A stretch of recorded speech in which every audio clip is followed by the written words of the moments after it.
Alright, basically this is a 1976 Rickenbacker 3000 bass. It's actually been refinished. From what I was researching, it looks like it's been refinished by Rickenbacker because it feels the part. Usually Rickenbacker has that specific finish that they put on. You can kind of feel it and go, all right, well that's the real deal. So it's really cool. This is 76. It looks like this has been replaced. Usually it'll have the raised Rickenbacker truss rod cover, and it'll say the model 3000 on it. This one doesn't. It's actually the gloss over, so it's not the one the raised Rickenbacker, but it looks pretty neat. I think that might be from the 80s. I'm not sure on that. I think they used that version in the 80s, I think. This was replaced. Pickguard was replaced. Usually they have like a white or black, and then the knobs were replaced too, which is pretty neat for what it is. But it has a gigantic Rickenbacker bridge on it, so it's heavy. It's a heavy bass, even though it's a short scale. It is really heavy. So what's unique about this is that this pickup, the more you drive it, it almost has like a natural distortion on it, so you almost don't need a pedal. So when we'll start it out, and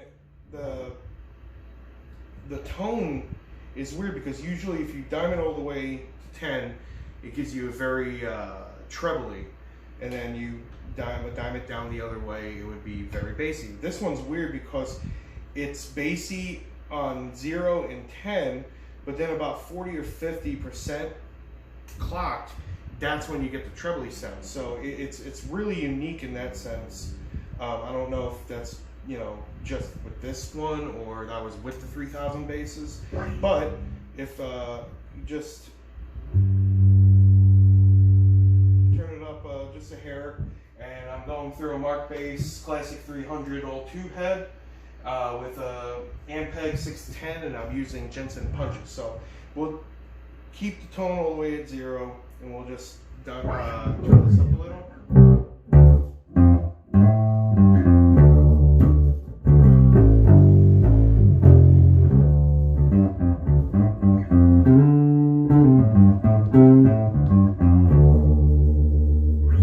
And we will dime it the other way. You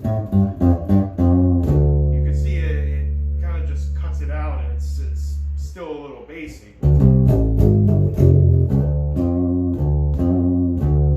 But if you find about the 40 or 50%,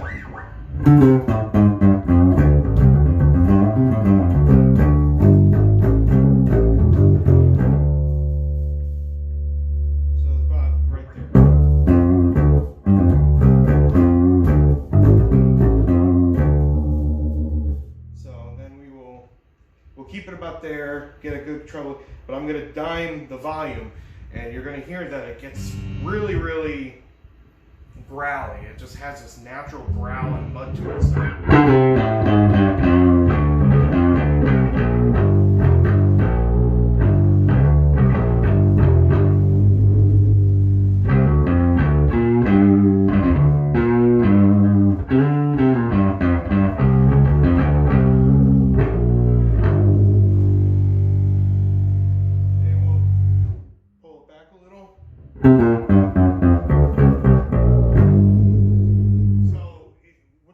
It's just crazy versatile in the different sounds that you can get out of it, and that's what's really unique. And I'm surprised that this hasn't made a resurgence again, especially being the short scale. I believe they made a 3001, which was a full scale version, but yeah, it sounds great.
That's the 1976 Rickenbacker 3000 bass. Thanks for listening.